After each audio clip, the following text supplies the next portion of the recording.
ಎಲ್ಲರಿಗೂ ನಮಸ್ಕಾರ. ಜಿಲ್ಲಾ ಶಿಕ್ಷಣ ಮತ್ತು ತರಬೇತಿ ಸಂಸ್ಥೆ ದಾವಣಗೆರೆ ಹಾಗೂ ಕೇರಿಂಗ್ ವಿತ್ ಕಲರ್ ಸಹಯೋಗದೊಂದಿಗೆ 2025-26ನೇ ಸಾಲಿನ ಆಗಸ್ಟ್ ತಿಂಗಳಿನ ಗಣಿತ ವಿಷಯದ ವೆಬಿನಾರ್ಗೆ ಸ್ವಾಗತವನ್ನು ಕೋರುತ್ತಾ ಈ ಒಂದು ಪ್ರಸ್ತುತಿಯನ್ನು ಶುರು ಮಾಡೋಣ. ಆಗಸ್ಟ್ ತಿಂಗಳ ಕ್ಲಿಷ್ಟಾಂಶಗಳು ಹೀಗಿವೆ: ತರಗತಿ 4 ದಶಕ ಸಹಿತ ಗುಣಾಕಾರವನ್ನು ಮಾಡುವುದು ಮತ್ತು ದೈನಂದಿನ ಜೀವನದಲ್ಲಿ ಬರುವ ಗುಣಾಕಾರದ ಸಮಸ್ಯೆಗಳನ್ನು ಬಿಡಿಸುವುದು. ತರಗತಿ 5 ಸರಳ ಜಾಮಿತಿ ಆಕೃತಿಗಳ ಸುತ್ತಳತೆ ಮತ್ತು ವಿಸ್ತೀರ್ಣವನ್ನು ಕಂಡುಹಿಡಿಯುವುದು. ತರಗತಿ 6 ಅವಿಭಾಜ್ಯ ಅಪವರ್ತಿಸುವಿಕೆ, ಸಂಖ್ಯೆಗಳ ಮ ಸ ಅ ಹಾಗೂ ಲ ಸ ಗು ಕಂಡುಹಿಡಿಯುವುದು. ತರಗತಿ 7 ಭಿನ್ನ ರಾಶಿಗಳ ಭಾಗಾಕಾರ ಮಾಡುವುದು. ಮೊದಲಿಗೆ ತರಗತಿ 4ರ ಕ್ಲಿಷ್ಟಾಂಶ ನೋಡೋದಾದರೆ, ದಶಕ ಸಹಿತ ಗುಣಾಕಾರವನ್ನು ಮಾಡುವುದು ಮತ್ತು ದೈನಂದಿನ ಜೀವನದಲ್ಲಿ ಬರುವ ಗುಣಾಕಾರದ ಸಮಸ್ಯೆಗಳನ್ನು ಬಿಡಿಸುವುದು.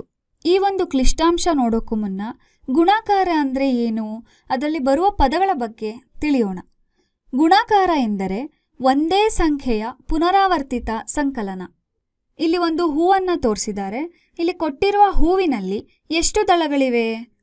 ಹೌದು, 6. ಈ ರೀತಿಯ 7 ಹೂಗಳು ಎಷ್ಟು ದಳಗಳನ್ನು ಹೊಂದಿರುತ್ತವೆ ಅಂತ ಕೇಳಿದಾಗ 6 ದಳಗಳುಳ್ಳ 7 ಹೂಗಳು ಅಂದರೆ 6 × 7 = 42. ಇಲ್ಲಿ 6 ಎನ್ನುವುದು ಗುಣ್ಯ, 7 ಅನ್ನೋದು ಗುಣಕ ಮತ್ತು 42 ಅನ್ನೋದು ಗುಣಲಬ್ಧ ಆಗಿರುತ್ತೆ. ಗುಣಿಸುವ ಸಂಖ್ಯೆಯನ್ನು ಗುಣ್ಯ ಎನ್ನುವರು, ಗುಣಿಸಲ್ಪಡುವ ಸಂಖ್ಯೆಯನ್ನು ಗುಣಕ ಎನ್ನುವರು ಮತ್ತು 2 ಸಂಖ್ಯೆಗಳನ್ನು ಗುಣಿಸಿದಾಗ ಬಂದ ಉತ್ತರವನ್ನು ಗುಣಲಬ್ಧ ಎನ್ನುವರು. ಇದೇ ರೀತಿಯ ಚಟುವಟಿಕೆಯನ್ನು 5, 8, 10 ಮತ್ತು 12 ಹೂಗಳೊಂದಿಗೆ ಪ್ರಯತ್ನಿಸಿ. ಈಗ ಇನ್ನೊಂದು ಪ್ರಶ್ನೆಯನ್ನು ನೋಡೋಣ. 67 × 5 ಅಂದರೆ 67ಅನ್ನು 5 ಬಾರಿ ಗುಣಿಸಬೇಕು. 67ರಲ್ಲಿ 7 ಬಿಡಿ ಸ್ಥಾನದಲ್ಲಿ ಮತ್ತು 6 10ರ ಸ್ಥಾನದಲ್ಲಿರುತ್ತೆ. ಇದನ್ನು ಒಂದು ಚಟುವಟಿಕೆ ಮೂಲಕ ನೋಡೋಣ. ಇಲ್ಲಿ ಒಂದು ಕೋಷ್ಟಕವನ್ನು ನೀಡಿದ್ದೇವೆ. 67ಅನ್ನು ಇಲ್ಲಿ ತೋರಿಸಿದಂತೆ 1, 2, 3, 4, 5 ಹೀಗೆ 5 ಬಾರಿ ಗುಣಿಸಬೇಕು. ನಮಗೆಲ್ಲ ಗೊತ್ತಿರೋ ಹಾಗೆ ಗುಣಾಕಾರವು ಸಂಕಲನದ ಪುನರಾವರ್ತಿತ ರೂಪ. ಮೊದಲಿಗೆ ಬಿಡಿ ಸ್ಥಾನದಲ್ಲಿರುವ ಸಂಖ್ಯೆಗಳನ್ನು ಕೂಡಿಸಿ 35 ಸಿಗುತ್ತದೆ. ಅದೇ ರೀತಿ 10ರ ಸ್ಥಾನದಲ್ಲಿರುವ ಸಂಖ್ಯೆಗಳನ್ನು ಕೂಡಿಸಿದಾಗ 30 ಸಿಗುತ್ತದೆ. ಬಿಡಿ ಸ್ಥಾನದಲ್ಲಿರುವ 35ಅನ್ನು 30 + 5 ಎಂದು ಬರೆಯಬಹುದು. 5ಅನ್ನು ಬಿಡಿ ಸ್ಥಾನದಲ್ಲಿ ಬರೆದು 30 ಬಿಡಿಗಳನ್ನು 10ರ ಸ್ಥಾನಕ್ಕೆ ಕಳುಹಿಸಿ. ಆಗ 10ರ ಸ್ಥಾನದಲ್ಲಿ 30 + 3 ಆಗುತ್ತದೆ. ಈಗ 10ರ ಸ್ಥಾನದಲ್ಲಿ 3ಅನ್ನು ಬರೆದು 30 10ಗಳೆಂದರೆ 300. ಇದನ್ನು ಮುಂದಿನ ಸ್ಥಾನದಲ್ಲಿ ಅಂದರೆ 100ರ ಸ್ಥಾನದಲ್ಲಿ 3ಅನ್ನು ಬರೆಯಬೇಕು. ಆಗ 67 × 5ರ ಗುಣಲಬ್ಧ 335 ಸಿಗುತ್ತದೆ. ಈಗ ಇನ್ನೊಂದು ಪ್ರಶ್ನೆಯನ್ನು ನೋಡೋಣ. 267ಅನ್ನು 15ರಿಂದ ಗುಣಿಸಿದರೆ ಗುಣಲಬ್ಧ ಎಷ್ಟಾಗುತ್ತದೆ? ಇಲ್ಲಿ 267 ಗುಣ್ಯ 15 ಗುಣಕ ಆಗಿರುತ್ತೆ. 267ರಲ್ಲಿ 7 ಬಿಡಿ ಸ್ಥಾನದಲ್ಲಿ, 6 10ರ ಸ್ಥಾನದಲ್ಲಿ, ಅದೇ ರೀತಿ 2 100ರ ಸ್ಥಾನದಲ್ಲಿ ಇರುತ್ತದೆ. ಇನ್ನು 15ರಲ್ಲಿ 5 ಬಿಡಿ ಸ್ಥಾನ ಮತ್ತು 1 10ರ ಸ್ಥಾನದಲ್ಲಿ ಇರುತ್ತದೆ. ಮೊದಲು 267ಅನ್ನು ಗುಣಕದ ಬಿಡಿ ಸ್ಥಾನದಲ್ಲಿರುವ 5ರೊಂದಿಗೆ ಗುಣಿಸೋಣ. ಆವಾಗ ಗುಣಲಬ್ಧವು 1335 ಸಿಗುತ್ತದೆ. ಈಗ 267ಅನ್ನು ಗುಣಕದ 10ರ ಸ್ಥಾನದಲ್ಲಿರುವ 1 ಅಂದರೆ 10ರಿಂದ ಗುಣಿಸೋಣ. ಇಲ್ಲಿ 1ರ ಸ್ಥಾನ ಬೆಲೆ 10 ಆಗಿರುತ್ತದೆ. 267 × 10 ಮಾಡಿದಾಗ ಗುಣಲಬ್ಧವು 2670 ಸಿಗುತ್ತದೆ. ಈಗ ಇವೆರಡನ್ನೂ ಕೂಡಿಸಿದಾಗ 4005 ಗುಣಲಬ್ಧ ದೊರಕುತ್ತದೆ. ಅಂದರೆ 267 × 15ರ ಗುಣಲಬ್ಧ 4005.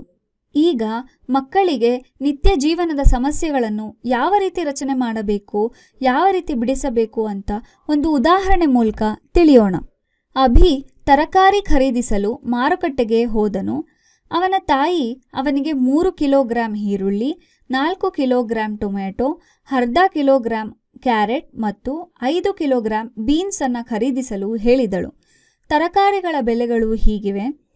ಈರುಳ್ಳಿ ಕಿಲೋಗ್ರಾಂಗೆ ₹35, ಟೊಮ್ಯಾಟೊ ಕಿಲೋಗ್ರಾಂಗೆ ₹18, ಕ್ಯಾರೆಟ್ ಕಿಲೋಗ್ರಾಂಗೆ ₹60, ಅದೇ ರೀತಿ ಬೀನ್ಸ್ ಕಿಲೋಗ್ರಾಂಗೆ ₹120 ಆಗಿರುತ್ತೆ. ಈಗ ಅಭಿಗೆ ಈ ಎಲ್ಲ ತರಕಾರಿಗಳನ್ನು ಖರೀದಿಸಲು ಎಷ್ಟು ಹಣ ಬೇಕು? ಈಗ ಉತ್ತರವನ್ನು ಕಂಡುಹಿಡಿಯಲು ಪ್ರತಿಯೊಂದು ತರಕಾರಿಯ ಪ್ರಮಾಣ ಮತ್ತು ಬೆಲೆಯನ್ನು ಇಲ್ಲಿ ತೋರಿಸಿದಂತೆ ಪಟ್ಟಿ ಮಾಡಬೇಕು. ನಂತರ ಪ್ರತಿ ತರಕಾರಿಗೆ ಒಟ್ಟು ವೆಚ್ಚವನ್ನು ಲೆಕ್ಕ ಹಾಕಿ. ಈರುಳ್ಳಿಯ ಪ್ರಮಾಣ 3 ಕಿಲೋಗ್ರಾಂ. 1 ಕಿಲೋಗ್ರಾಂಗೆ ₹35. 2 ಕಿಲೋಗ್ರಾಂಗೆ 2 × 35 ಮಾಡಿದಾಗ ₹70. 3 ಕಿಲೋಗ್ರಾಂಗೆ 3 × 35 ಮಾಡಿದಾಗ ₹105 ಆಗಿರುತ್ತೆ.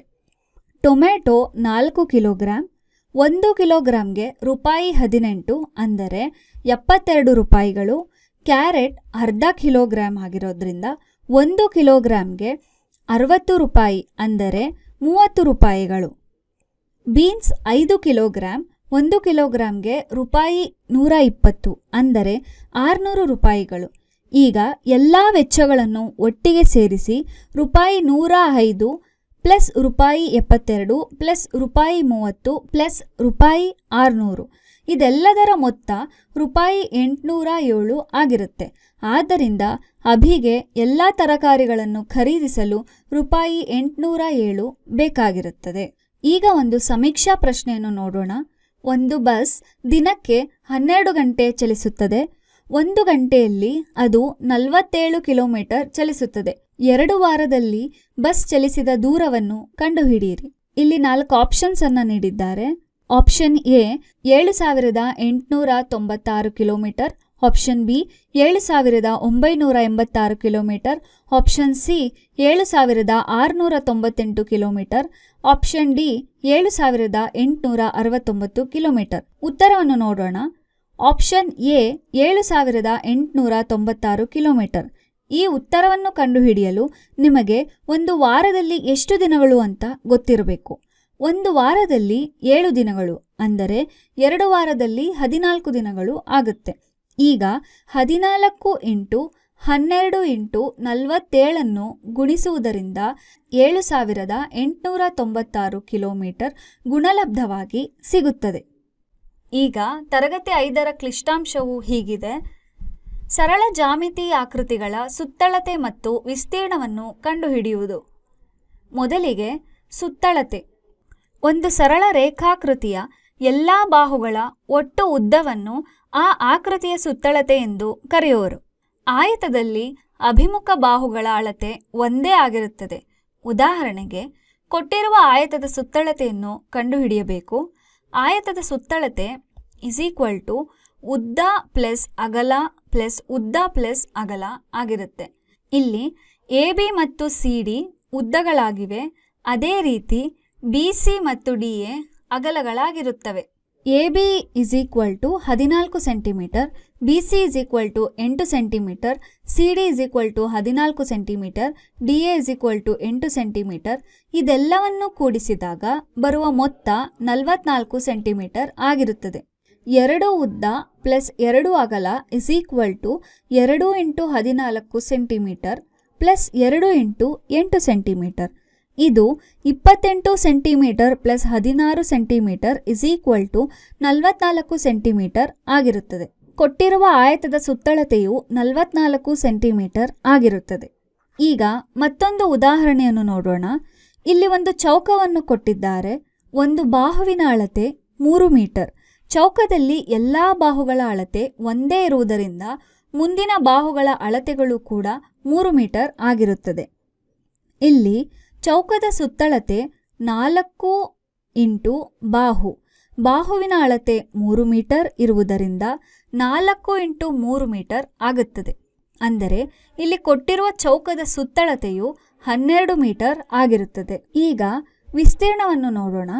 ಒಂದು ಆಕೃತಿಯು ಆಕ್ರಮಿಸುವ ಸ್ಥಳ ಅಥವಾ ಪ್ರದೇಶವನ್ನು ಆ ಆಕೃತಿಯ ವಿಸ್ತೀರ್ಣ ಎಂದು ಕರೆಯುತ್ತೇವೆ. ಉದಾಹರಣೆಗೆ ಇಲ್ಲಿ ಒಂದು ಚೌಕಾಕೃತಿಯ ಮೈದಾನವನ್ನು ನೋಡ್ತಾ ಇದ್ದೀವಿ. ಇಲ್ಲಿ 4 ವಿದ್ಯಾರ್ಥಿಗಳು ಒಂದೊಂದು ಮೂಲೆಯಲ್ಲಿ ನಿಂತಿದ್ದಾರೆ.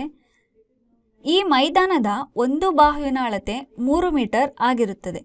ವಿಸ್ತೀರ್ಣವನ್ನು ಕಂಡುಹಿಡಿಯಲು ಮೊದಲಿಗೆ 3 ಮೀಟರನ್ನು 1 ಮೀಟರ್ನಂತೆ ಸಮಭಾಗಗಳಾಗಿ ವಿಂಗಡಿಸಿ. ಇಲ್ಲಿ ಒಂದು ಭಾಗದ ವಿಸ್ತೀರ್ಣ 1 ಚದುರ ಮೀಟರ್ ಆಗಿರುತ್ತೆ. ಒಟ್ಟಾರೆ 9 ಭಾಗಗಳಿವೆ. ಅಂದರೆ ಕೊಟ್ಟಿರುವ ಆಕೃತಿಯ ವಿಸ್ತೀರ್ಣವು 9 ಚದುರ ಮೀಟರ್ ಆಗಿರುತ್ತೆ. ಇದನ್ನು ಸೂತ್ರದ ಮೂಲಕ ನೋಡೋದಾದರೆ ಚೌಕದ ವಿಸ್ತೀರ್ಣವನ್ನು ಕಂಡುಹಿಡಿಯುವ ಸೂತ್ರ ಬಾಹು ಇಂಟು ಬಾಹು.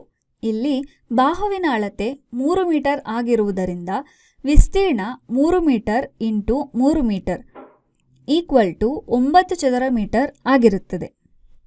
ಈಗ ಆಯತಾಕಾರದ ಕಪ್ಪು ಹಲಗೆಯ ವಿಸ್ತೀರ್ಣವನ್ನು ನೋಡೋಣ. ಆಯತದ ವಿಸ್ತೀರ್ಣವನ್ನು ಕಂಡುಹಿಡಿಯುವ ಸೂತ್ರವು ಉದ್ದ ಇಂಟು ಅಗಲ, ಅಂದರೆ 14 ಇಂಟು 8 ಸೆಂಟಿಮೀಟರ್ ಈಕ್ವಲ್ಸ್ ಟು 112 ಚದರ ಸೆಂಟಿಮೀಟರ್ ಆಗಿರುತ್ತದೆ. ಈಗ ಒಂದು ಸಮೀಕ್ಷಾ ಪ್ರಶ್ನೆಯನ್ನು ನೋಡೋಣ. ಒಂದು ಏಕಮಾನ ಚೌಕದ ವಿಸ್ತೀರ್ಣವು 20 ಚದರ ಸೆಂಟಿಮೀಟರ್ ಆಗಿದ್ದರೆ ಕೆಳಗೆ ಕೊಟ್ಟಿರುವ ಚಿತ್ರದ ವಿಸ್ತೀರ್ಣವನ್ನು ಕಂಡುಹಿಡಿಯಿರಿ. ಇದಕ್ಕೆ 4 ಆಪ್ಷನ್ಸ್ ಅನ್ನು ಕೊಟ್ಟಿದ್ದಾರೆ. ಆಪ್ಷನ್ ಎ 12 ಚದರ ಸೆಂಟಿಮೀಟರ್, ಆಪ್ಷನ್ ಬಿ 240 ಚದರ ಸೆಂಟಿಮೀಟರ್, ಆಪ್ಷನ್ ಸಿ 140 ಚದರ ಸೆಂಟಿಮೀಟರ್, ಆಪ್ಷನ್ ಡಿ 4800 ಚದರ ಸೆಂಟಿಮೀಟರ್. ಉತ್ತರವನ್ನು ನೋಡೋಣ. ಆಪ್ಷನ್ ಬಿ 240 ಚದರ ಸೆಂಟಿಮೀಟರ್. ಉತ್ತರ ಹೇಗೆ ಬಂತು ಅಂತ ನೋಡೋದಾದರೆ, ಚಿತ್ರದ ವಿಸ್ತೀರ್ಣ ಇಸ್ ಈಕ್ವಲ್ ಟು ಚೌಕಗಳ ಸಂಖ್ಯೆ ಇಂಟು ಒಂದು ಏಕಮಾನ ಚೌಕದ ವಿಸ್ತೀರ್ಣ, ಅಂದರೆ 12 ಇಂಟು 20 ಚದರ centimetre equals to 240 centimetre square ಅಥವಾ 240 ಚದರ ಸೆಂಟಿಮೀಟರ್ ಆಗಿರುತ್ತದೆ. ಈಗ ತರಗತಿ 6ರ ಕ್ಲಿಷ್ಟಾಂಶವನ್ನು ನೋಡೋಣ. ಅವಿಭಾಜ್ಯ ಅಪವರ್ತಿಸುವಿಕೆ, ಸಂಖ್ಯೆಗಳ ಮಸಾ ಹಾಗೂ ಲಸಾಗುಗಳನ್ನು ಕಂಡುಹಿಡಿಯುವುದು. ಮೊದಲಿಗೆ ಅವಿಭಾಜ್ಯ ಸಂಖ್ಯೆಗಳು. ಅವಿಭಾಜ್ಯ ಸಂಖ್ಯೆಗಳು ಅಂದರೆ ಏನು? ಅವುಗಳನ್ನು ಯಾವ ರೀತಿ ಕಂಡುಹಿಡಿಯಬೇಕು ಅನ್ನೋದನ್ನು ನೋಡೋಣ. 2 ರಿಂದ 100ರ ನಡುವಿನ ಅವಿಭಾಜ್ಯ ಸಂಖ್ಯೆಗಳನ್ನು ಪತ್ತೆ ಹಚ್ಚಲು ಇರೇಟೋಸ್ಥೇನ್ ಪದ್ಧತಿಯನ್ನು ಬಳಸಬಹುದು. 1 ರಿಂದ 100ರವರೆಗೆ ಸಂಖ್ಯೆಗಳ ಪಟ್ಟಿಯನ್ನು ರಚಿಸಿ. 2ಅನ್ನು ಮೊದಲ ಅವಿಭಾಜ್ಯ ಸಂಖ್ಯೆಯಂತೆ ವೃತ್ತ ಮಾಡಿ. 2ರ ಎಲ್ಲ ಗುಣಕಗಳನ್ನು ಕ್ರಾಸ್ಔಟ್ ಮಾಡಿ. ನಂತರ ಕ್ರಾಸ್ಔಟ್ ಮಾಡದ ಮುಂದಿನ ಸಂಖ್ಯೆಯನ್ನು ಅಂದರೆ 3ಅನ್ನು ವೃತ್ತ ಮಾಡಿ ಮತ್ತು ಎಲ್ಲ ಮುಂದಿನ ಸಂಖ್ಯೆಗಳಿಗಾಗಿ ಈ ಪ್ರಕ್ರಿಯೆಯನ್ನು ಪುನರಾವರ್ತಿಸಿ. ನೀವು ಎಲ್ಲ ಅವಿಭಾಜ್ಯ ಸಂಖ್ಯೆಗಳನ್ನು ವೃತ್ತಗೊಳಿಸುವವರೆಗೆ ಇದನ್ನು ಮುಂದುವರಿಸಿ. 1 ರಿಂದ 100ರ ನಡುವಿನ ಅವಿಭಾಜ್ಯ ಸಂಖ್ಯೆಗಳು 2, 3, 5, 7, 11 ಮುಂತಾದವು. ಹಾಗಾದರೆ ಅವಿಭಾಜ್ಯ ಸಂಖ್ಯೆಗಳು ಅಂದರೆ ಏನು? ಕೇವಲ 2 ಅಪವರ್ತನಗಳನ್ನು ಹೊಂದಿರುವ ಸಂಖ್ಯೆಗಳನ್ನು ಅವಿಭಾಜ್ಯ ಸಂಖ್ಯೆಗಳು ಅಥವಾ ಅವಿಭಾಜ್ಯಗಳು ಅಂತ ಕರಿತೀವಿ. ಈಗ ಭಾಜ್ಯ ಸಂಖ್ಯೆಗಳು ಅಂದರೆ ಏನು ಅಂತ ನೋಡೋಣ. 2ಕ್ಕಿಂತ ಹೆಚ್ಚು ಅಪವರ್ತನಗಳನ್ನು ಹೊಂದಿರುವ ಸಂಖ್ಯೆಗಳನ್ನು ಭಾಜ್ಯ ಸಂಖ್ಯೆಗಳು ಅಂತ ಕರಿತೀವಿ. ಉದಾಹರಣೆಗೆ 4, 6, 8, 9, 10 ಮುಂತಾದವು. ಹಾಗಾದರೆ ಒಂದು ಅವಿಭಾಜ್ಯ ಸಂಖ್ಯೆನೋ ಅಥವಾ ಭಾಜ್ಯ ಸಂಖ್ಯೆ? ಒಂದು ಅವಿಭಾಜ್ಯವೂ ಅಲ್ಲದ ಭಾಜ್ಯವೂ ಅಲ್ಲದ ಒಂದು ಸಂಖ್ಯೆ. ಈಗ ಒಂದು ಸಂಖ್ಯೆಯನ್ನು ಕೊಟ್ಟಾಗ ಅವಿಭಾಜ್ಯ ಅಪವರ್ತನಗಳನ್ನು ಕಂಡುಹಿಡಿಯುವುದು. ಇವನ್ನು ಕಂಡುಹಿಡಿಯಲು ವಿದ್ಯಾರ್ಥಿಗಳಿಗೆ ಭಾಜ್ಯತಾ ನಿಯಮದ ಬಗ್ಗೆ ಗೊತ್ತಿರಬೇಕು. ಉದಾಹರಣೆಗೆ 28. ಈ ಸಂಖ್ಯೆಯ ಬಿಡಿ ಸ್ಥಾನದಲ್ಲಿ 8 ಇದೆ. ಆದ್ದರಿಂದ ಇದು 2ರಿಂದ ಸಂಪೂರ್ಣವಾಗಿ ಭಾಗ ಹೋಗುತ್ತದೆ. ಅಂದರೆ 2 ಇಂಟು 14 28 ಆಗುತ್ತದೆ. 14ರ ಬಿಡಿ ಸ್ಥಾನದಲ್ಲಿ 4 ಇರುವುದರಿಂದ ಇದು ಕೂಡ 2ರಿಂದ ಸಂಪೂರ್ಣವಾಗಿ ಭಾಗವಾಗುತ್ತದೆ. ಅಂದರೆ 2 ಇಂಟು 7 ಈಕ್ವಲ್ ಟು 14. ಕೊನೆಯಲ್ಲಿ 7 7ರಿಂದ ಸಂಪೂರ್ಣವಾಗಿ ಭಾಗವಾಗುತ್ತದೆ. ಇಲ್ಲಿ ಬಂದಿರುವ 2, 2, 7 ಇವು 28ರ ಅವಿಭಾಜ್ಯ ಅಪವರ್ತನಗಳು. ಈಗ ಇನ್ನೊಂದು ಉದಾಹರಣೆಯನ್ನು ನೋಡೋಣ. 980. ಈ ಸಂಖ್ಯೆಯ ಬಿಡಿ ಸ್ಥಾನದಲ್ಲಿ 0 ಇದೆ. ಆದ್ದರಿಂದ ಇದು 2ರಿಂದ ಸಂಪೂರ್ಣವಾಗಿ ಭಾಗವಾಗುತ್ತದೆ. ಅಂದರೆ 2 × 490 = 980 ಆಗುತ್ತದೆ. ಇನ್ನು 490ರ ಬಿಡಿ ಸ್ಥಾನದಲ್ಲಿ 0 ಇರುವುದರಿಂದ ಇದು ಕೂಡ 2ರಿಂದ ಸಂಪೂರ್ಣವಾಗಿ ಭಾಗವಾಗುತ್ತದೆ. ಅಂದರೆ 2 × 245 = 490. ಇಲ್ಲಿ 245ರ ಬಿಡಿ ಸ್ಥಾನದಲ್ಲಿ 5 ಇರುವುದರಿಂದ ಇದು 5ರಿಂದ ಸಂಪೂರ್ಣವಾಗಿ ಭಾಗವಾಗುತ್ತದೆ. ಅಂದರೆ 5 × 49 = 245. 49 ಇದು 7ರಿಂದ, ಅದೇ ರೀತಿ ಕೊನೆಯಲ್ಲಿ 7 ಕೂಡ 7ರಿಂದ ಭಾಗವಾಗುತ್ತದೆ. ಇಲ್ಲಿ ಬಂದಿರುವ 2, 2, 5, 7, 7 ಇವು 980ರ ಅವಿಭಾಜ್ಯ ಅಪವರ್ತನಗಳು. ಈಗ ನಾವು ಮಸಾ ಹಾಗೂ ಲಸಾಗು ಬಗ್ಗೆ ತಿಳಿಯೋಣ. ಮೊದಲಿಗೆ ಮಸಾ. ಇದರ ವಿಸ್ತೃತ ರೂಪ ಮಹತ್ತಮ ಸಾಮಾನ್ಯ ಅಪವರ್ತನ. ಈಗ ಇದಕ್ಕೆ ಸಂಬಂಧಿಸಿದಂತೆ ಒಂದು ಪ್ರಶ್ನೆಯನ್ನು ನೋಡೋಣ. ಒಂದು ಪ್ಯಾಕೆಟ್ನಲ್ಲಿ ಎಷ್ಟು ಗರಿಷ್ಠ ಸಂಖ್ಯೆಯ ಸೇಬುಗಳನ್ನು ಪೂರ್ಣ ಸಂಖ್ಯೆಯಲ್ಲಿ ಹಾಕಬಹುದು ಅಂತ ಕೇಳಿದ್ದಾರೆ. ಇಲ್ಲಿ ಗರಿಷ್ಠ ಅಂತ ಬಂದಾಗ ನಾವು ಮಸಾವನ್ನು ಕಂಡುಹಿಡಿಯಬೇಕು. ಇಲ್ಲಿ ಒಂದು ಕಡೆ 8 ಸೇಬುಗಳು, ಇನ್ನೊಂದು ಕಡೆ 12 ಸೇಬುಗಳನ್ನು ಕೊಟ್ಟಿದ್ದಾರೆ. ಮೊದಲು 8 ಮತ್ತು 12ರ ಸಾಮಾನ್ಯ ಅಪವರ್ತನಗಳನ್ನು ಕಂಡುಹಿಡಿಯಬೇಕು. 8 ಮತ್ತು 12ರಲ್ಲಿ ಮೊದಲಿಗೆ 2ರ ಗುಂಪುಗಳನ್ನು ಮಾಡಿದಾಗ ನಮಗೆ 2 ಸಾಮಾನ್ಯ ಅಪವರ್ತನವಾಗಿ ಸಿಗುತ್ತದೆ. ಅದೇ ರೀತಿ 8 ಮತ್ತು 12ರಲ್ಲಿ 4ರ ಗುಂಪನ್ನು ಮಾಡಿದಾಗ ನಮಗೆ 4 ಸಾಮಾನ್ಯ ಅಪವರ್ತನ ಸಿಗುತ್ತದೆ. ಹಾಗಾದರೆ ಇಲ್ಲಿ 4 ಗರಿಷ್ಠವಾಗಿರತಕ್ಕಂಥ ಸಂಖ್ಯೆ. ಈ ಸಾಮಾನ್ಯ ಅಪವರ್ತನಗಳಲ್ಲಿ 4 ದೊಡ್ಡ ಸಂಖ್ಯೆ ಆಗಿರುವುದರಿಂದ ಅದು ಕೊಟ್ಟಿರುವ ಸಂಖ್ಯೆಯ ಮಸಾ ಆಗಿರುತ್ತದೆ. ಅಂದರೆ 2 ಅಥವಾ ಹೆಚ್ಚು ಸಂಖ್ಯೆಗಳ ಮಹತ್ತಮ ಸಾಮಾನ್ಯ ಅಪವರ್ತನವು ಆ ಸಂಖ್ಯೆಗಳ ಸಾಮಾನ್ಯ ಅಪವರ್ತನಗಳಲ್ಲಿ ಅತ್ಯಂತ ದೊಡ್ಡದು ಆಗಿರುತ್ತದೆ. ಇದನ್ನು ಇನ್ನೊಂದು ರೀತಿಯಲ್ಲಿ ಬಿಡಿಸುವುದಾದರೆ ಮೊದಲು 8ರ ಅಪವರ್ತನಗಳನ್ನು ಕಂಡುಹಿಡಿಯಬೇಕು. 8ನ್ನು ಮೊದಲು 2ರಿಂದ 2 × 4. 8ರ ಅಪವರ್ತನಗಳು ಹೀಗಿವೆ. ಅದೇ ರೀತಿ 12ರ ಅಪವರ್ತನಗಳು ಹೀಗಿವೆ. 8 ಮತ್ತು 12ರ ಅಪವರ್ತನಗಳಲ್ಲಿ 2 ಮತ್ತು 2 ಸಾಮಾನ್ಯ ಆಗಿರುವುದರಿಂದ 8 ಮತ್ತು 12ರ ಮಸಾ 2 × 2 4 ಆಗುತ್ತದೆ. ಈಗ ಲಸಾಗು ಲಘುತ್ತಮ ಸಾಮಾನ್ಯ ಗುಣಕ ಅಥವಾ ಅಪವರ್ತ್ಯ. ಇದಕ್ಕೆ ಸಂಬಂಧಿಸಿದಂತೆ ಒಂದು ಪ್ರಶ್ನೆಯನ್ನು ನೋಡೋಣ. ಒಂದು ಪ್ಯಾಕೆಟ್ನಲ್ಲಿ 8 ಕೆಂಪು ಸೇಬುಗಳು ಮತ್ತು ಇನ್ನೊಂದು ಪ್ಯಾಕೆಟ್ನಲ್ಲಿ 12 ಹಸಿರು ಸೇಬುಗಳು ಇವೆ. ಕೆಂಪು ಮತ್ತು ಹಸಿರು ಸೇಬುಗಳನ್ನು ಸಮಾನ ಸಂಖ್ಯೆಯಲ್ಲಿ ಖರೀದಿಸಬೇಕು. ಖರೀದಿಸಬೇಕಾದ ಕನಿಷ್ಠ ಕೆಂಪು ಸೇಬುಗಳ ಸಂಖ್ಯೆ ಎಷ್ಟು ಅಂತ ಕೇಳಿದ್ದಾರೆ. ಇಲ್ಲಿ ಕನಿಷ್ಠ ಸಂಖ್ಯೆಯನ್ನು ಕೇಳಿರುವುದರಿಂದ ಲಘುತ್ತಮ ಸಾಮಾನ್ಯ ಗುಣಕವನ್ನು ಕಂಡುಹಿಡಿಯಬೇಕು. ಇಲ್ಲಿ ಕೆಂಪು ಸೇಬುಗಳ ಸಂಖ್ಯೆಗೆ ಹಸಿರು ಸೇಬುಗಳ ಸಂಖ್ಯೆ ಒಂದೇ ರೀತಿ ಬರುವವರೆಗೂ ಅದನ್ನು ಗುಣಿಸಬೇಕು. ಇಲ್ಲಿ ಸಮಾನಾಗಿ ಬಂದಿರುವ 24 ಕೊಟ್ಟಿರುವ ಸಂಖ್ಯೆಗಳ ಲಸಾಗು ಆಗಿರುತ್ತದೆ. ಅಂದರೆ 2 ಅಥವಾ ಹೆಚ್ಚು ಸಂಖ್ಯೆಗಳ ಲಘುತ್ತಮ ಸಾಮಾನ್ಯ ಗುಣಕವು ಅವುಗಳ ಎಲ್ಲ ಸಾಮಾನ್ಯ ಗುಣಕಗಳಲ್ಲಿ ಅತ್ಯಂತ ಚಿಕ್ಕದು. ಇದನ್ನು ಇನ್ನೊಂದು ರೀತಿಯಲ್ಲಿ ಕಂಡುಹಿಡಿಯುವುದಾದರೆ 8 ಮತ್ತು 12ನ್ನು ಶೇಷ 1 ಬರುವವರೆಗೂ ಭಾಗಿಸಬೇಕು. ಆದ್ದರಿಂದ ಇಲ್ಲಿ 8 ಮತ್ತು 12ರ ಲಘುತ್ತಮ ಸಾಮಾನ್ಯ ಗುಣಕ 2 × 2 × 2 × 3 24 ಆಗುತ್ತದೆ. ಈಗ ವಾಕ್ಯರೂಪದ ಸಮಸ್ಯೆಯನ್ನು ನೋಡೋಣ. ವಿಜಯನ ಬಳಿ 2 ಬಕೆಟ್ಗಳಿವೆ. ಒಂದರಲ್ಲಿ 75 ಲೀಟರ್ ಹಾಲು ಮತ್ತು ಇನ್ನೊಂದರಲ್ಲಿ 69 ಲೀಟರ್ ನೀರು ಇದೆ. ಅವನು ಆದರ್ಶ ಮಾಪನವನ್ನು ಬಳಸಿಕೊಂಡು ಹಾಲು ಮತ್ತು ನೀರನ್ನು ಅಳೆಯಲು ಬಯಸುತ್ತಾನೆ. ಅವನು ಆಯ್ಕೆ ಮಾಡಬೇಕಾದ ಅತಿ ದೊಡ್ಡ ಮಾಪನವನ್ನು ಕಂಡುಹಿಡಿಯಿರಿ. ಇಲ್ಲಿ ಅತಿ ದೊಡ್ಡ ಅಂತ ಕೊಟ್ಟಿದ್ದಾರೆ. ಹಾಗಾದರೆ ಇಲ್ಲಿ ಲಸಾಗು ಮಾಡಬೇಕಾ ಮಸಾ ಮಾಡಬೇಕಾ? ಹೌದು, ಇಲ್ಲಿ ಮಸಾ ಕ್ರಿಯೆಯನ್ನು ಮಾಡಬೇಕು. ಪರಿಹಾರವನ್ನು ನೋಡೋಣ. ಈಗ ಮೊದಲು 75ರ ಅವಿಭಾಜ್ಯ ಅಪವರ್ತನಗಳನ್ನು ಕಂಡುಹಿಡಿಯಬೇಕು.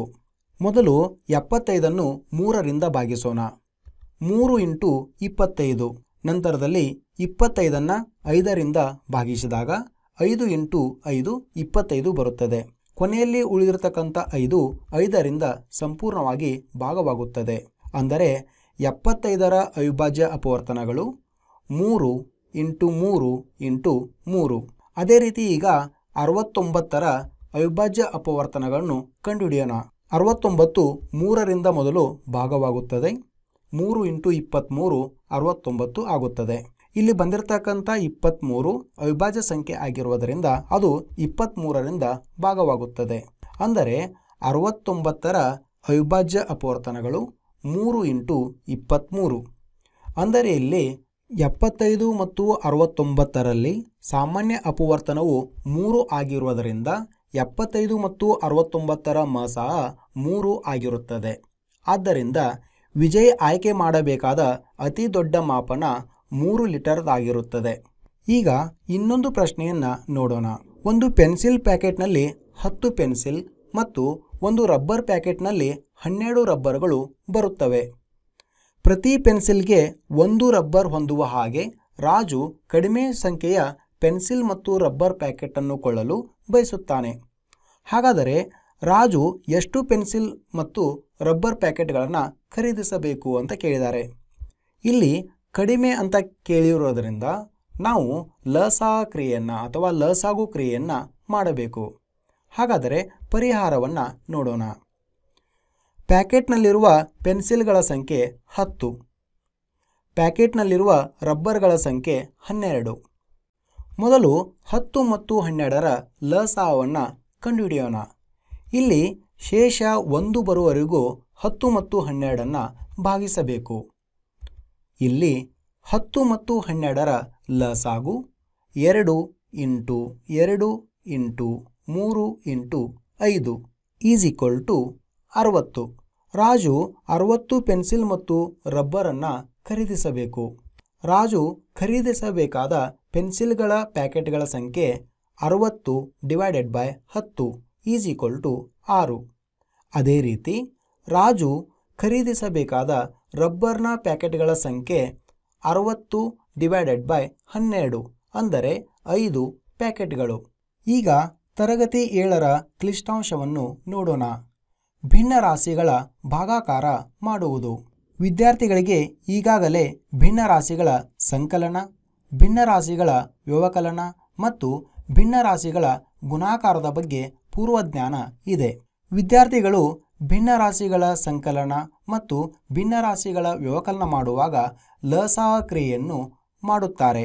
ಅದೇ ರೀತಿ ಭಿನ್ನರಾಶಿಗಳ ಗುಣಾಕಾರ ಮಾಡುವಾಗ ಅಂಶವನ್ನು ಅಂಶಕ್ಕೆ ಮತ್ತು ಛೇದವನ್ನು ಛೇದಕ್ಕೆ ಗುಣಿಸುತ್ತಾರೆ. ಈಗ ಒಂದು ಉದಾಹರಣೆಯನ್ನು ನೋಡೋಣ. ಇಲ್ಲಿ 5ನೇ 2ಅನ್ನು 2ನೇ 3ರಿಂದ ಭಾಗಿಸಬೇಕು. ಈಗ ಅಂಶದಲ್ಲಿರುವ 5ನೇ 2ಅನ್ನು ಹಾಗೆ ಇಟ್ಟು ಛೇದದಲ್ಲಿರುವ 3ನೇ 2ಅನ್ನು ವ್ಯುತ್ಕ್ರಮ ಅಥವಾ ವಿಲೋಮ ಕ್ರಿಯೆಗೊಳಿಸಿ. ವಿಲೋಮ ಕ್ರಿಯೆಗೊಳಿಸಿದಾಗ ಅದು 2ನೇ 3 ಆಗುತ್ತದೆ. ಅದಾದ ನಂತರ ಭಾಗಾಕಾರ ಚಿಹ್ನೆ ಗುಣಾಕಾರ ಚಿಹ್ನೆಗೆ ಬದಲಾಗುತ್ತದೆ. ನಂತರ ಅಂಶವನ್ನು ಅಂಶದಿಂದ ಮತ್ತು ಛೇದವನ್ನು ಛೇದದಿಂದ ಗುಣಾಕಾರ ಮಾಡಬೇಕು. ಆಗ 15ನೇ 4 ಉತ್ತರವಾಗಿ ಸಿಗುತ್ತದೆ. ಈಗ ಇದೇ ರೀತಿಯ ಇನ್ನೊಂದು ಪ್ರಶ್ನೆಯನ್ನು ನೋಡೋಣ. 8ನೇ 3ಅನ್ನು 4ರಿಂದ ಭಾಗಿಸಬೇಕು. ಮೊದಲನೇ ಪ್ರಶ್ನೆಯಂತೆ ಅಂಶದಲ್ಲಿರುವ 8ನೇ 3ಅನ್ನು ಹಾಗೆ ಇಟ್ಟು ಛೇದದಲ್ಲಿರುವ 4ಅನ್ನು 1ನೇ 4 ಎಂದು ಬರೆಯಬೇಕು. ನಂತರ ಅದನ್ನು ವಿಲೋಮಗೊಳಿಸಿದಾಗ ಅದು 4ನೇ 1 ಆಗುತ್ತದೆ. ಈಗ ಭಾಗಾಕಾರ ಚಿಹ್ನೆಯನ್ನು ಗುಣಾಕಾರ ಚಿಹ್ನೆಗೆ ಬದಲಾಯಿಸಿ ಅಂಶವನ್ನು ಅಂಶಕ್ಕೆ ಛೇದವನ್ನು ಛೇದಕ್ಕೆ ಗುಣಿಸಿದಾಗ 32ನೇ 3 ಉತ್ತರವಾಗಿ ಸಿಗುತ್ತದೆ. ಇಲ್ಲಿ ವಿದ್ಯಾರ್ಥಿಗಳಿಗೆ ಹ ಲ ಬ ಎಂಬ ಸೂತ್ರವನ್ನು ನೀಡುವುದರ ಮೂಲಕ ಅವರಲ್ಲಿ ಇರುವ ಗೊಂದಲವನ್ನು ದೂರಗೊಳಿಸಬಹುದು. ಇಲ್ಲಿ ಹ ಎಂದರೆ ಅಂಶದಲ್ಲಿರುವ ಸಂಖ್ಯೆಯನ್ನು ಹಾಗೆ ಇಡಬೇಕು. ಲ ಎಂದರೆ ಛೇದದಲ್ಲಿರುವ ಸಂಖ್ಯೆಯನ್ನು ಲಾಗ ಹೊಡಿಸಬೇಕು ಮತ್ತು ಬ ಎಂದರೆ ಚಿಹ್ನೆಯನ್ನು ಬದಲಾಯಿಸಬೇಕು. ಈಗ ಇದಕ್ಕೆ ಸಂಬಂಧಿಸಿದಂತೆ ಒಂದು ವಾಕ್ಯ ರೂಪದ ಪ್ರಶ್ನೆಯನ್ನು ನೋಡೋಣ. ರೇಷ್ಮಾಳ ಬಳಿ 180 ಪಕ್ಷಿಗಳಿಗೆ ಸಾಕಾಗುವಷ್ಟು ಆಹಾರವಿದೆ. ಇದು ಅವಳ ಬಳಿ ಇರುವ ಒಟ್ಟು ಪಕ್ಷಿಗಳ 2/3 ಭಾಗ. ಹಾಗಾದರೆ ರೇಷ್ಮಾಳ ಬಳಿ ಇರುವ ಒಟ್ಟು ಪಕ್ಷಿಗಳ ಸಂಖ್ಯೆ ಎಷ್ಟು ಅಂತ ಕೇಳಿದ್ದಾರೆ. Option A 270, option B 120, option C 240, option D 60. ಈಗ ಉತ್ತರವನ್ನು ನೋಡೋದಾದರೆ ರೇಷ್ಮಾ ಆಹಾರವನ್ನು ನೀಡಬಹುದಾದ ಪಕ್ಷಿಗಳ ಸಂಖ್ಯೆ 180. ಒಟ್ಟು ಪಕ್ಷಿಗಳಲ್ಲಿ ರೇಷ್ಮಾ ಆಹಾರವನ್ನು ನೀಡಬಹುದಾದ ಪಕ್ಷಿಗಳ ಭಾಗ 3/2. ರೇಷ್ಮಾಳ ಬಳಿ ಇರುವ ಒಟ್ಟು ಪಕ್ಷಿಗಳ ಸಂಖ್ಯೆ = ರೇಷ್ಮಾ ಆಹಾರವನ್ನು ನೀಡಬಹುದಾದ ಪಕ್ಷಿಗಳ ಸಂಖ್ಯೆ ಡಿವೈಡೆಡ್ ಬೈ ಒಟ್ಟು ಪಕ್ಷಿಗಳಲ್ಲಿ ರೇಷ್ಮಾ ಆಹಾರವನ್ನು ನೀಡಬಹುದಾದ ಪಕ್ಷಿಗಳ ಭಾಗ = 180 ಡಿವೈಡೆಡ್ ಬೈ 3/2. ಈಗ ಛೇದವನ್ನು 1 ಮಾಡಲು ಅಂಶ ಮತ್ತು ಛೇದದಲ್ಲಿ 2/3ರಿಂದ ಗುಣಿಸಬೇಕು. ಆಗ ಛೇದದಲ್ಲಿ 1 ಬರುತ್ತದೆ. ನಂತರ 180ಅನ್ನು 2/3ರಿಂದ ಗುಣಿಸಿದಾಗ 90 × 3 ಆಗುತ್ತದೆ. ನಂತರ 90 × 3 ಗುಣಿಸಿದಾಗ 270 ಬರುತ್ತದೆ. ಇದು ರೇಷ್ಮಾಳ ಬಳಿ ಇರುವ ಒಟ್ಟು ಪಕ್ಷಿಗಳ ಸಂಖ್ಯೆ. ಆದ್ದರಿಂದ ಆಪ್ಷನ್ ಬಿ ಇಲ್ಲಿ ಸರಿಯಾದ ಉತ್ತರವಾಗಿರುತ್ತದೆ. ಈಗ ಒಂದು ಸಮೀಕ್ಷಾ ಪ್ರಶ್ನೆಯನ್ನು ನೋಡೋಣ. 2ನೇ 1ಅನ್ನು 2 - 8ನೇ 3ರಿಂದ ಭಾಗಿಸಬೇಕು. ಆಪ್ಷನ್ ಎ 19ನೇ 4, ಆಪ್ಷನ್ ಬಿ 3, ಆಪ್ಷನ್ ಸಿ 13ನೇ 4, ಆಪ್ಷನ್ ಡಿ 8ನೇ 3. ಇಲ್ಲಿ ಸರಿಯಾದ ಉತ್ತರ ಆಪ್ಷನ್ ಸಿ 13ನೇ 4. ಇದರ ಉತ್ತರವನ್ನು ನೋಡೋದಾದರೆ ಮೊದಲು ಪ್ರಶ್ನೆಯನ್ನು ಹಾಗೆ ಬರೆದುಕೊಳ್ಳಿ. ನಂತರ 2ನೇ 1ಅನ್ನು ಹಾಗೆ ಇಟ್ಟು ಭಾಗಿಸುವ ಸಂಖ್ಯೆಯಲ್ಲಿ 2ಅನ್ನು 2/1 ಅಂತ ಬರ್ಕೋಬಹುದು. ಮೊದಲು ಭಾಗಿಸುವ ಸಂಖ್ಯೆಯಲ್ಲಿನ 1 ಮತ್ತು 8ರ ಲಸಾಅವನ್ನು ಕಂಡುಹಿಡಿಯಿರಿ. ಲಸಾಅ ಇಲ್ಲಿ 8 ಬರುತ್ತದೆ.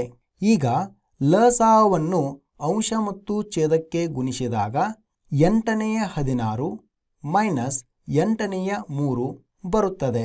ಇದನ್ನು ಸರಳೀಗೊಳಿಸಿದಾಗ 13ನೇ 4 ಉತ್ತರವಾಗಿ ಸಿಗುತ್ತದೆ.